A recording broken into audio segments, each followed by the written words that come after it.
미국의 구약학자인 월터 브루그만은 2008년에 한 강연에서 다음과 같은 이야기를 했습니다.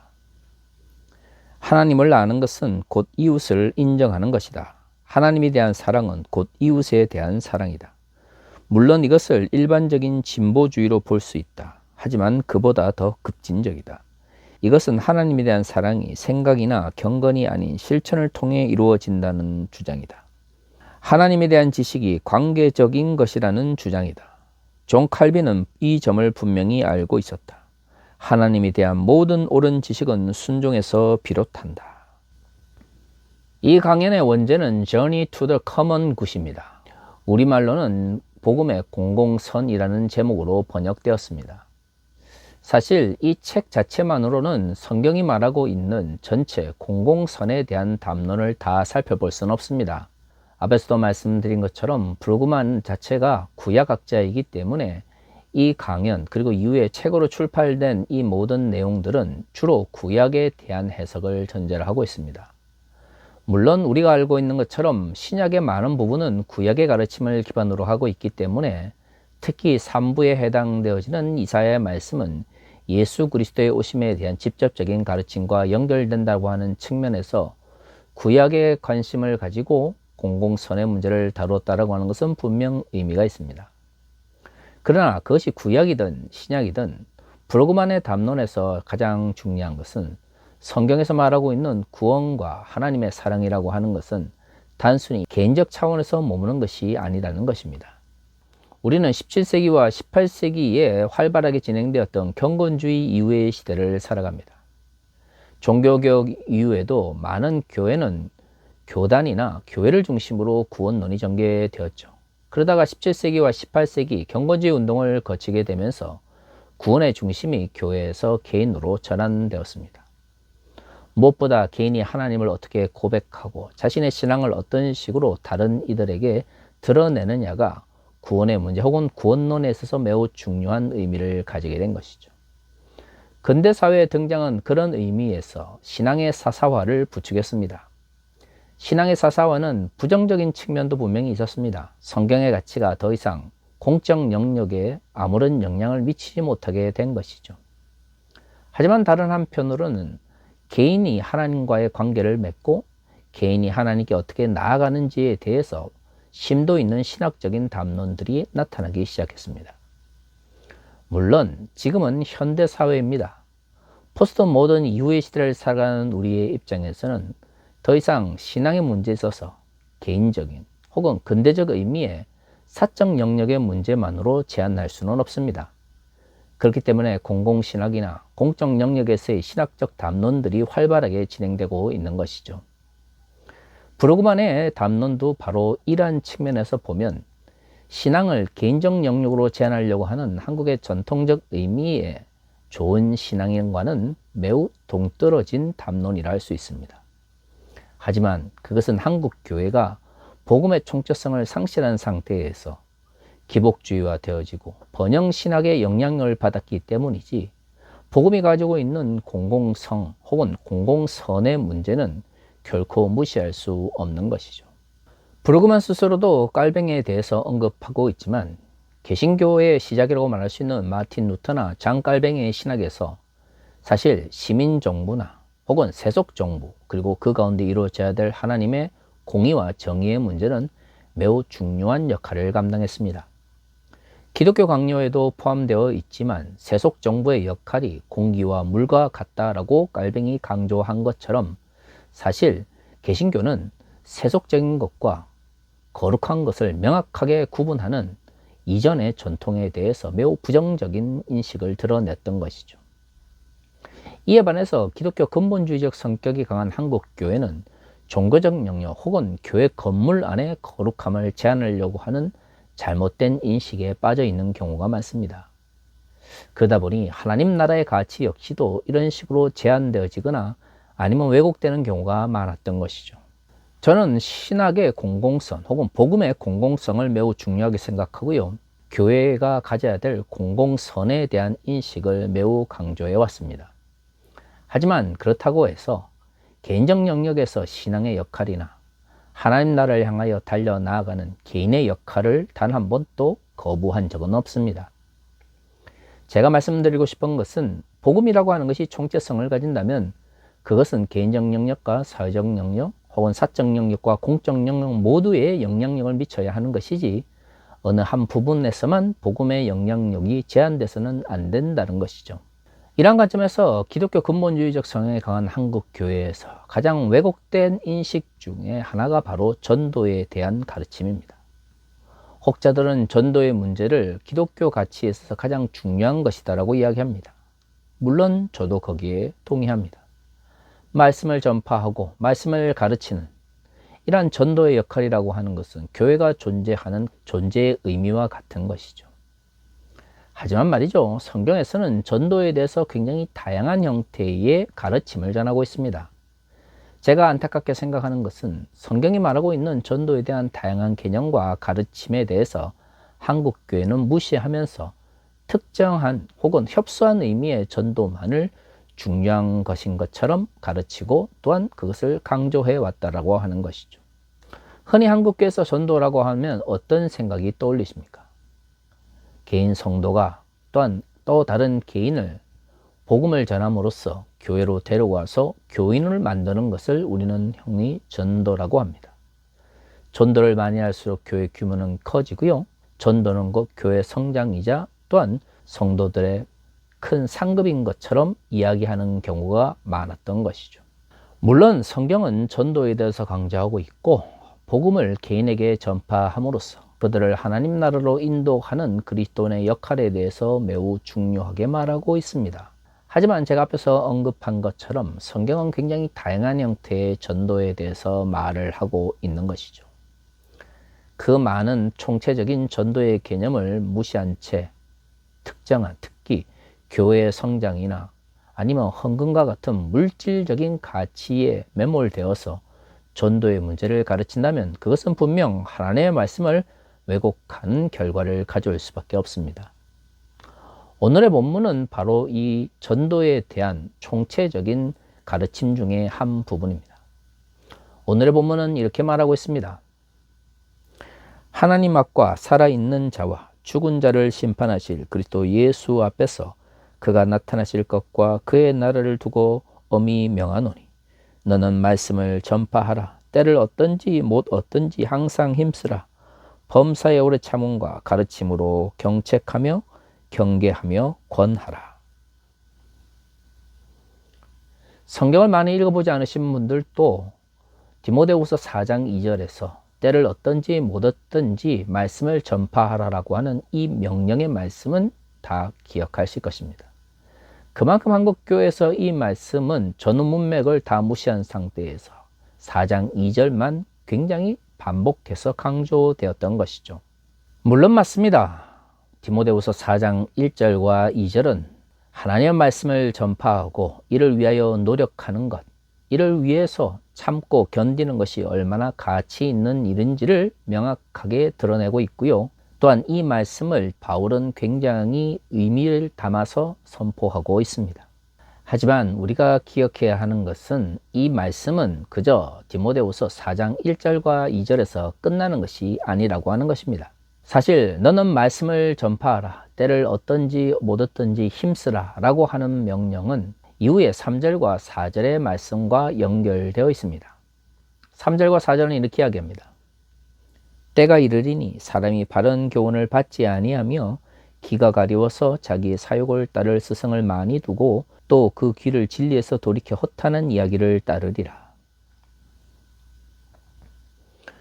바울은 분명 말씀을 전파하라 라고 이야기하고 있습니다. 때를 얻든지 못 얻든지 힘써야 한다라고 가르치고 있죠. 그런데 여기서 말씀을 전파한다, 즉 전도한다라고 하는 것은 우리가 일반적으로 아는 개인이 개인에게 하나님의 나라에 대해서 가르쳐서 그를 교회로 데리고 오는 것과는 조금 다른 의미를 가지고 있습니다. 우리가 앞에서 살펴본 것처럼 바울은 고난 가운데 있는 디모데의 목회적 환경 속에서 그를 돕기를 원했습니다. 하지만 그는 감옥에 갇혀 있었기 때문에 디모데에게 갈 수 없었던 것이죠. 권면을 담은 2개의 편지를 쓰면서 바울은 자신이 감옥에 갇혀 있는 것 때문에 에베소 교회와 디모데가 고난을 겪는 것에 대해서 걱정을 전했습니다. 그리고 자신으로 인하여 고난을 받는 것에 대하여 두려워하지 말 것을 이야기하죠. 왜냐하면 복음대로 살아가기 위해서, 즉 경건하게 살아가기 위해서 노력하는 자들에게 고난이라고 하는 것은 당연히 맞이할 수밖에 없는 하나의 소명과 같은 것이었기 때문입니다. 그리고 바울은 이야기합니다. 종말의 때가 가까우고 있다고 말이죠. 아무리 우리의 고난이 크고 심하다 할지라도 그 고난이 끝나고 하나님의 나라가 이 땅 위에 이루어질 날이 멀지 않았음을 기억하라 라고 바울은 이야기합니다. 그리고 나서 오늘의 본문의 말씀이 있는 것이죠. 마지막 때가 가까워지면 사람들이 복음의 말씀, 즉 하나님의 말씀을 듣지 않으려고 한다는 것이죠. 그리고 우리가 오늘 본문에서 살펴본 것처럼 그 원인은 개인의 사리 사욕을 채우려고 하는 마음이 있기 때문입니다. 여기서 우리가 3절과 4절을 통해서 잘 알 수 있는 것처럼 말씀을 전하라, 그리고 때를 얻든지 못 얻든지 힘쓰라 라는 말씀이 적용되는 환경은 기본적으로 종말의 때 사람들이 자신의 사욕을 채우기 위하여 하나님의 말씀을 거스리며 하나님의 뜻을 저버리는 상황 속에서 그들을 향하여 항상 말씀을 전파할 것을 이야기하고 있습니다. 그러니까 우리가 일반적으로 생각하는 것처럼 예수 믿고 구원 받으세요, 교회에 다니시면 복 받습니다 와 같은 말을 통해서 사람들을 교회로 끌어들이기 위해서 전도를 하거나 말씀을 전하는 환경이 아니라는 것을 알 수가 있는 것이죠. 사실 한국 교회에서 가장 좋지 못한 전도의 인식 중에서는 비인격성 혹은 무인격적인 방식으로 복음을 전파하는 것을 굉장히 긍정적으로 평가하는 것입니다. 흔히 지하철이나 아니면 사람들이 많이 다니는 공공장소에서 사람들이 이해할 수 없는 방식으로 혹은 이해할 수 없는 이야기들을 막 떠벌리면서 그것을 통해서 자기는 전도를 열심히 하고 있다라고 이야기하고 있는 것이죠. 하지만 예수께서 그의 제자인 70명을 세상에 보내실 때도 그랬고요. 바울의 전도 여행 때에도 전도는 그런 식으로 이루어지지 않았습니다. 인격적인 사람에 대해서 인격적인 하나님의 말씀을 전파하고 인격적인 하나님 나라를 이 땅에 실현하기 위하여 복음을 전하는 사람들은 그런 식으로 비인격적으로 복음을 듣는 사람들을 무시하면서 복음을 전파하지 않았던 것이죠. 여러분, 세상을 향하여 복음을 전파한다는 것이 어떤 의미를 가지고 있습니까? 그저 바닷가에서 이 성경의 말씀을 읽는 것을 세상하여 복음을 전파한다는 의미를 가지고 있나요? 그렇지 않습니다. 세상은 예수 그리스도의 가르침을 듣지 못한 사람들을 의미합니다. 복음을 전파한다라고 하는 것은 기본적으로 예수 그리스도의 복음을 듣지 못한 사람들, 알지 못하는 인격적인 사람들에게 말씀을 전파하는 것이죠.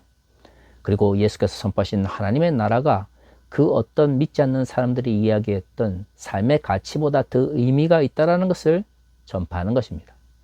인격적인 사람에게 인격적인 예수께서 선포하신 인격적인 하나님 나라의 말씀을 전파하는데 그저 복음을 듣든지 못 듣든지 자신만 이해할 수 있거나 혹은 자신만의 언어를 가지고 마구 떠벌린다고 해서 그것이 전도다, 그 열심히 전도한다 라고 말하는 것은 복음에 대한 무시이자 대단한 모욕이다라고 할 수 있는 것이죠. 사실 그것은 복음 전파가 아닙니다. 공공장소에서 내가 성경의 말씀을 떠벌리거나 외쳤다라고 해서 그것을 전도라고 생각한다면 그것은 하나님 나라를 대단히 잘못 이해하고 있는 것이죠. 그것은 단순히 내가 종교적인 가르침을 공적 영역에서 떠벌렸다라고 하는 자기 만족 혹은 영웅 심리에 지나지 않습니다. 그런 것을 가지고 복음을 전파했거나 하나님 말씀을 전했다라고 말하는 것은 교회 공동체가 전도의 의미를 제대로 이해하지 못하거나 복음의 총체성 혹은 전도의 총체성을 상실한 것이라고 말할 수 있는 것이죠. 오늘 본문에서 하나님의 말씀을 전파하라고 하는 것은 자신의 사욕을 채우기 위해서 하나님을 떠나고 복음을 전파하는 사람들의 이야기에 귀를 기울이지 않는 상황을 전제로 하고 있습니다. 그들은 허탄한 이야기에 귀를 기울이죠. 왜 그럴까요? 그렇다면 여기서 말하는 허탄한 이야기라고 하는 것은 사욕을 채우는 문제와 연결되어 있다는 것을 알 수가 있는 것이죠. 사람들이 말도 안 되는 거짓말에 속아나는 이유가 무엇입니까? 욕심이 없거나 자신의 사역과 관계가 없으면 사람들은 비교적 타인의 말을 좀 더 객관적으로 바라봅니다. 하지만 마음속에 사욕이 가득차고 개인의 이해관계가 넘치게 되면 타인이 말하는 헛된 말과 망령된 말들이 자신의 이익을 지켜주는 것처럼 들려지는 것이죠. 그래서 허탄한 이야기에 귀를 기울이게 되는 것입니다. 그런 의미에서 3절과 4절은 명확하게 공통점을 가지고 있는 것이죠. 마지막 때가 가까울수록 많은 이들이 자신의 사욕을 채우기 위하여 하나님 나라의 복음에 귀를 기울이지 않게 되는 것이죠. 복음은 바로 그러한 사람들에게 전파되어지는 것입니다. 오늘의 본문에서 말하고 있는 하나님의 말씀을 전파한다는 것, 때를 어떤지 못 어떤지 항상 힘써야 되는 것은 바로 이토록 하나님 나라의 가치와 반대된 삶을 살아가거나 사욕으로 인하여 하나님을 저버린 사람들을 향해서 하나님의 말씀을 선포하라고 하는 것입니다. 그렇다면 기본적으로 여기서 말하고 있는 것은 무엇일까요? 여기서 말하는 전도라고 하는 것은 사욕을 채우려고 하는 사람들을 비판하면서 하나님 나라의 가치를 추구할 것을 말하는 것을 의미합니다. 사욕의 반대편에 있는 것들은 많이 있겠죠. 하지만 그 대표적인 것 중에 하나가 바로 공공선이라고 말할 수 있습니다. 그리스도인들이 마지막 때가 될수록 조심해야 하는 것은 믿음이 있다라고 이야기하면서도 사욕에 휩쓸려서 하나님 나라의 가치를 저버리는 것이죠. 사실 개신교 전통 속에서 공동선 혹은 공공선을 추구해야 된다라고 하는 것은 굉장히 중요한 의미를 가지고 있습니다. 장깔뱅이나 마틴 루터도 그의 신학 속에서 그리스도인들이 사회적 영역 혹은 공적 영역에서 추구해야 되는 공공선 혹은 공동선을 매우 강조했던 것이죠. 기독교 윤리적 측면에서 이처럼 그리스도인들은 사욕에 휩쓸리지 않고 하나님 나라의 가치를 향하여 달려나가야 합니다. 그런데 그 이 하나님 나라의 가치는 모든 이들에게 유익이 될 수 있는 방향으로 나아갈 수밖에 없는 것이죠. 그래서 각 시대마다 공공선 혹은 공동선의 가치나 구체적인 내용은 달라질 수 있지만 마지막 때가 가까우면 가까울수록 그리스도인들이 사욕을 버리고 공동선 혹은 공공선을 추구해야 된다라고 하는 윤리적 가치를 잊어버려서는 안 되는 것이죠. 전도란 바로 이처럼 사욕에 휩쓸려서 하나님을 저버린 사람들에게 하나님의 말씀을 선포하는 것입니다.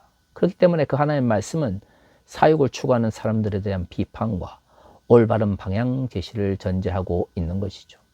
그러면 이러한 상황 속에서 하나님의 말씀을 전파하고 때를 어떤지 못 어떤지 힘을 썼던 이들은 어떠한 상황 속에 놓이게 될까요? 5절은 이렇게 이야기합니다. 그러나 너는 모든 일에 신중하여 고난을 받으며 전도자의 일을 하며 내 직무를 다하라. 사욕 때문에 하나님을 저버린 사람들, 사욕 때문에 복음의 가치를 듣지 않으려고 하는 사람들에게 올바른 하나님의 말씀을 전하기 위하여 때를 어떤지 못 어떤지 노력을 하게 되면 결국에는 사욕을 추구하는 사람들로부터 비난을 받을 수밖에 없고요. 대부분 사욕을 추구하는 사람들인 그 사회에서 기득권을 가지고 있는 사람들이 대부분이니까 올바른 말씀을 전하고 하나님의 뜻을 올바르게 전하다 보면 고난을 겪을 수밖에 없는 것이죠. 그것이 바로 전도자의 일이라고 오늘의 본문은 분명하게 말하고 있습니다. 그렇다면 우리가 정말로 종말에 대해서 관심을 가지고 있다면 종말이 가까우면 가까울수록 우리가 해야 되는 역할이 무엇일까요?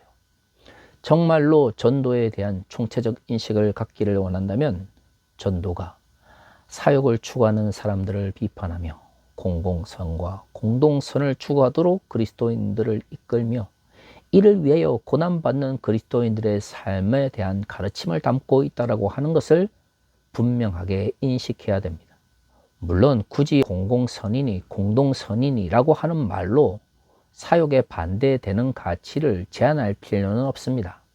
그러나 한 가지 확실한 것은 전도라고 하는 것은 사욕을 추구하는 이들을 비판하며 그들이 나아가는 길이 잘못되었다고 분명하게 말을 할 수 있어야 하고요.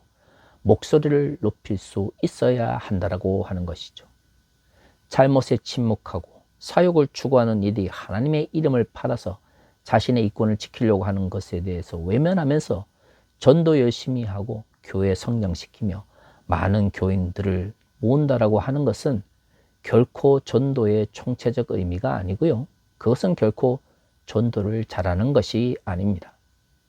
우리 모두가 전도에 대한 총체적 인식을 가지기를 원합니다. 진정 하나님의 말씀을 전파하는 전도는 사역을 추구하는 그 어떤 그리스도인의 행동과도 일치하거나 타협할 수 없습니다. 우리 모두가 전도자의 일을 추구하기를 원합니다.